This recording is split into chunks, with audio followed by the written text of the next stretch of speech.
Hi, I'm Frank Sharowski for TorqueNews.com. I wanted to make a few comments about the meeting that I had with the Scuderi Corporation, with Mr. Sal Scuderi.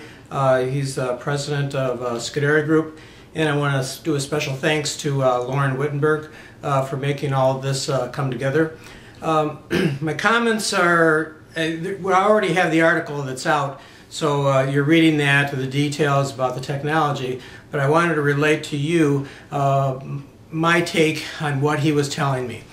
One thing that came out of the conversation is that the Scuderi split cycle engine is truly revolutionary.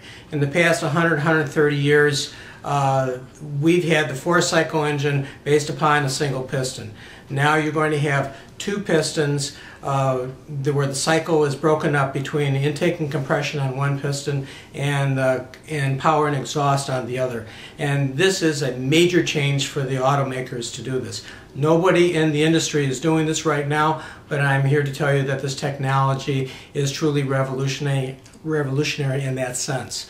So I'm very impressed with this technology. I've been following it for about a year, almost a year and a half now, and it's a sound technology. And in talking to Mr. Scuderi, he also used the terms evolutionary. So what we had last year, we were talking about the split cycle engine being a revolution here for the auto industry, but now we have these more subtle changes, especially in the area of where they developed a V form. Rather than being an inline engine, it's now a V shape, where they divided the cylinders up.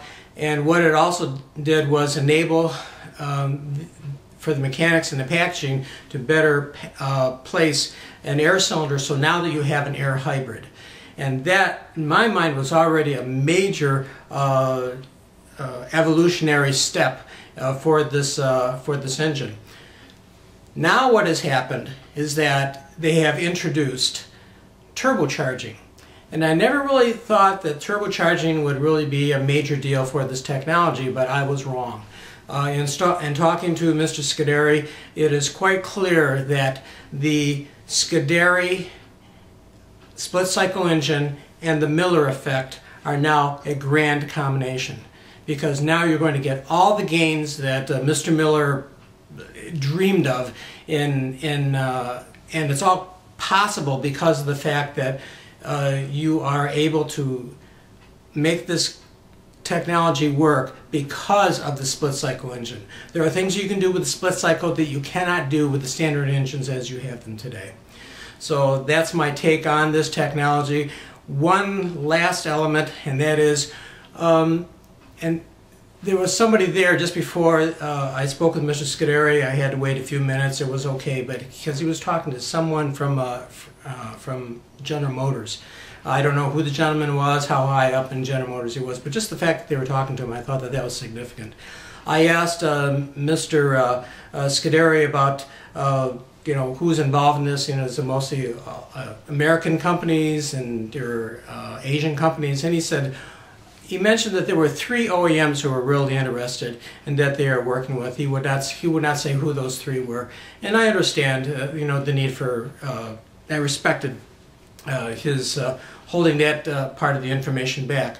But one thing that Mr. Scuderi did do, he did allude that there was, one of those companies was a European company.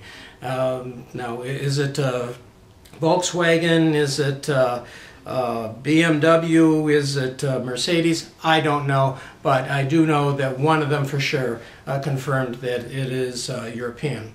I came out with one last question to him, and it was funny because I asked him a similar question at last year's SAE, and I asked him whether were we ever going to get to this 55 miles per gallon? I mean, is this ever really possible? And I fully expected this time I was going to get the hem and the haw and the mulling over about what he was going to say to try to answer that kind of a question. And as it turns out, he came back with an answer so fast that it really kind of caught me by surprise. And basically he said, yes. And so that means this technology has made great gains in a single year, from last year's SAE World Congress to this year's SAE World Congress. So I just want to end with that, and I'm very impressed with this technology. I want to thank Mr. Scuderi for his time at the show. And I'm Frank Shirosky for TorqueNews.com, and I'll be reporting more on this technology as things go forward. You all have a good day.